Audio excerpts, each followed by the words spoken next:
Hey, what's up guys? Today we're talking about shoulder rehab using one of these, a TheraBand. Now, TheraBands are not my first choice when it comes to rehabilitating anything. But if you're stuck at home, or if you don't have access to a gym, you don't have access to dumbbells or machines or cables, then this will be absolutely fine. But as long as you know how to use it, then that's going to give you the best chance of making this work best for you. Now we're going to go through 4 exercises today. The most common ones for shoulder rehabilitation: external rotation, internal rotation, straight arm pull downs, and face pulls. So the reason I don't like TheraBands or bands in general is for a couple of reasons. Firstly, they're quite weak. I know you can get different strengths, but they have a tendency to snap quite easily. But also, because they're elastic, it means that they get more resistant the further you stretch them, and obviously less resistant the less stretch there is on them. But that's not how your muscles work. So your muscles have a range from the most contracted to the lengthened part. So for example, if you're looking at my bicep, you've got the longest part of the muscle. So we're looking at the bicep here. So that's the muscle in its most stretched position, and that's the muscle in its most contracted position. So throughout that range of the muscle contraction, there is a difference in strength. When it's out here, it's fairly weak. Once it comes to the middle portion of that range, it's at its strongest, and then as it gets more contracted, it gets weak again. So it looks a little bit like a bell-shaped graph. But when people are using bands, they often are using those bands so that the muscles are in the weakest position, and yet the band is at its most stretched, so it has the most resistance. So the bands don't quite match the strength of the muscles. But don't worry, because I'm going to show you how you can tweak that so you can make your shoulder rehab more effective using the bands than you were doing before. So there's a couple of things that we need to consider when we're doing any movement with resistance. First is the direction of the pull. So in this case, it's just a straight line. So wherever my hand is and wherever it's attached, that's the line of force, that's the line of resistance. Then we need to consider where our arm is in relation to that band. The most resistance is going to be when your forearm and the band are at 90 degrees to each other. As you come further out and that angle becomes a lot more acute, or when you are in this sort of position and the angle is more obtuse, the resistance is not at its peak. So whatever part of that muscle you're trying to work, you want to finish that movement. So if I'm trying to work here, if I'm trying to put the most amount of work into that muscle here, then I want to make sure that the band and my forearm are 90 degrees to each other. So in this instance here, so I'm out as far as it will go, I want to get this band 90 degrees. So I'm going to turn my body to about there. Okay, so that now is more effective at strengthening that contracted part of the muscle. So we're in this position. At the moment, there's hardly any resistance on my arm here, but as I come further out, it gets more and more until I get into this position where I can't go out any further, and that's where you stop, pause, and then slowly bring it back in. Come out, pause, and then slowly back in. 10 reps is usually enough. Have a rest for about a minute. And then the next part we want to work is that middle part of that muscle range, that muscle strength curve. So what we want to do is we want to figure out where that middle range is. So the middle range is probably around there, somewhere around here. So I'm going to put my arm in that position, take myself away from the anchor point, and then turn my body until I can see my forearm and the band 90 degrees to each other. So about there. So what we're going to do then is all the way back in, pull it out, pause, and slowly back in. pull it out, pause, and slowly back in. Note that I could go further if I wanted to, but we're not working that end range. So we want to stop about there and then back in. Now, of course, the easier it gets, the further away you need to go. So there's more resistance through that band. And then if you wanted to work that sort of initial phase, then you could just turn your arm so it's here. So the band and my forearm are at 90 degrees, and I can step out just to add a bit more resistance, and I start working here. So this is now a third angle I'm working for the same movement. So we've got this kind of end range, this mid range, and this kind of what we could call a start range, but although it's not really a start because you can go all the way back here, but it will do. So that's your external rotation. The next one is the internal rotation. So you're bringing your hand from the outside to the inside.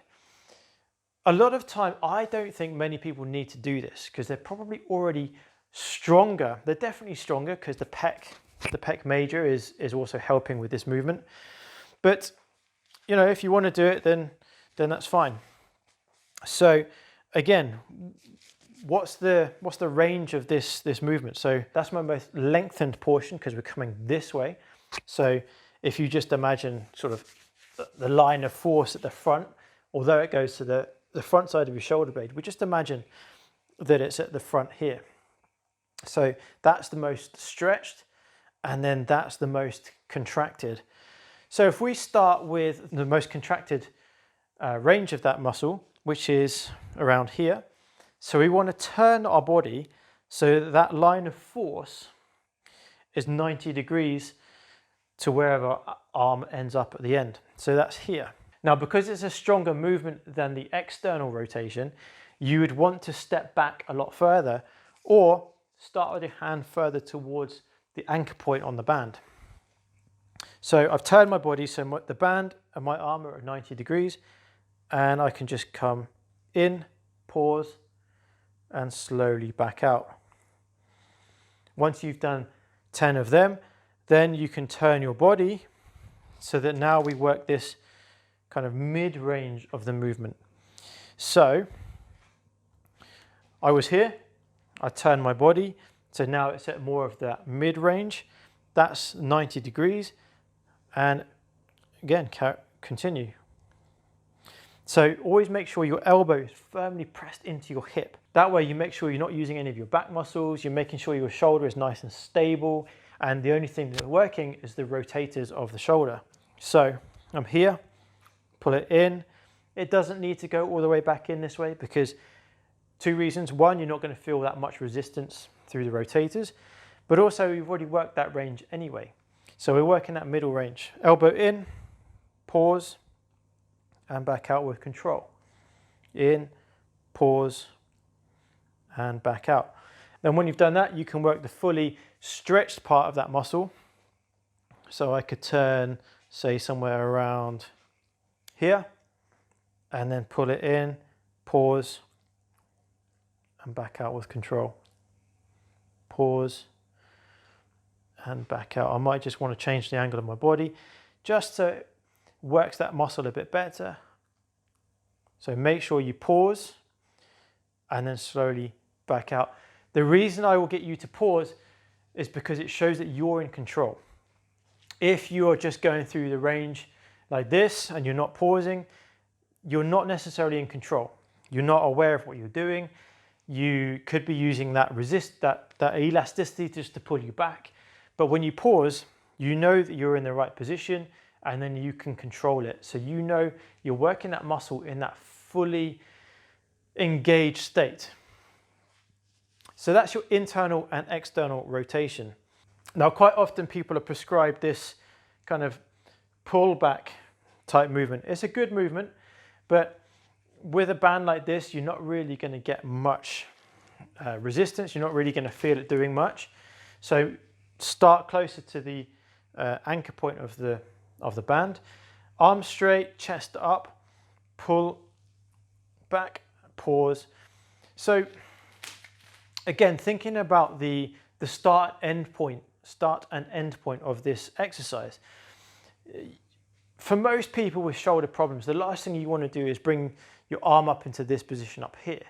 So anywhere from here to here is usually an okay movement or okay range to do.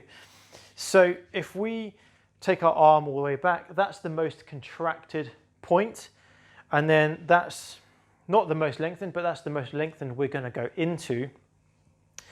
So to work those ranges, we need to adjust the angle. Where I've got the band right now, the angle is just kind of working that sort of middle part. So if you look at the band and 90 degrees to my arm, it's about there. So that's where I'm feeling the most tension. As I go further back, that tension kind of eases off. So what I would do is take the band a lot lower down, and that's where I start to feel it there. So get the resistance about right. So I'm going to just make it a little bit shorter. Chest up, pull, pause, really important to pause. That should be about 90 degrees to my arm, and then slowly bring it forwards, just to the point where you feel that tension easing up. Then pull it back, pause, and forwards. So again, 10 of these. Then I would take the band higher, so back to where it was a minute ago, and I would start working that sort of mid-range, so from here to about here.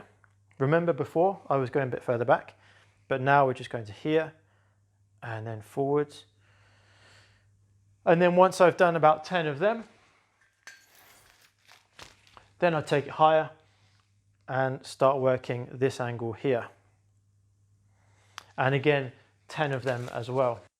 Now, another one that people often get prescribed are face pulls. Face pulls are a great exercise. So that would be from here, pulling something back here.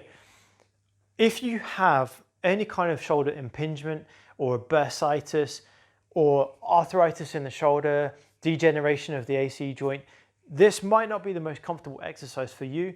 So again, make sure your practitioner has advised you what exercises you can or you can't do. I'm just showing you this because I want you to get an idea of how to set it up properly so that when you're at home doing this, you can do it in the most effective way possible.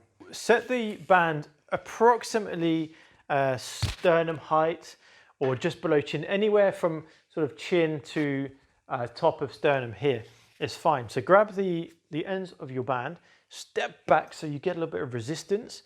Now we want to start working that kind of end range, so this range here.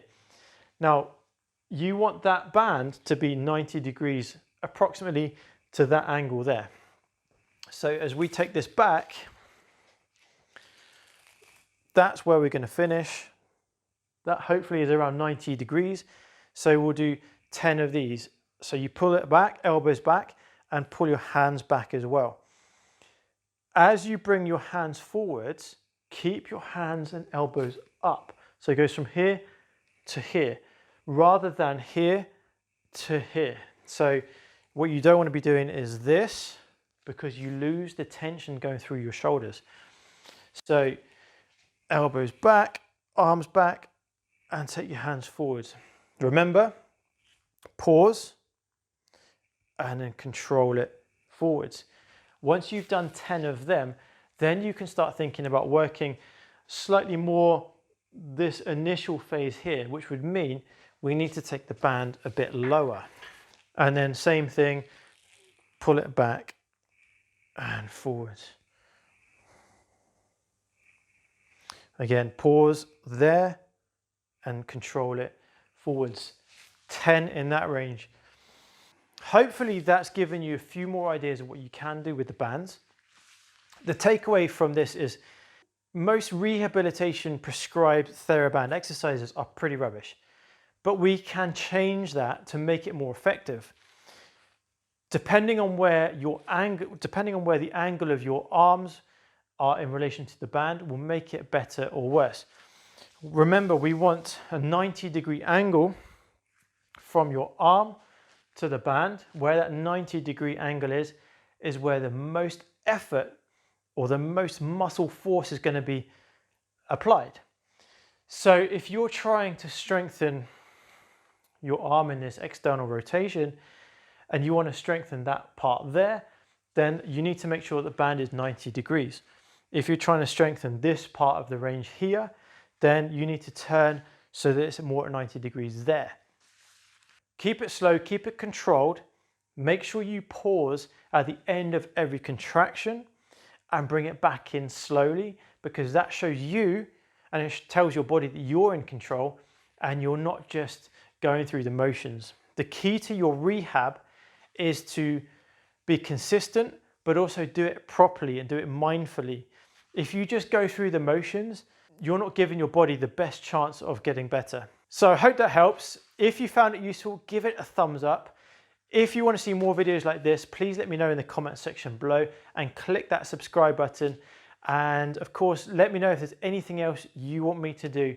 So have a lovely day and I will see you in the next video.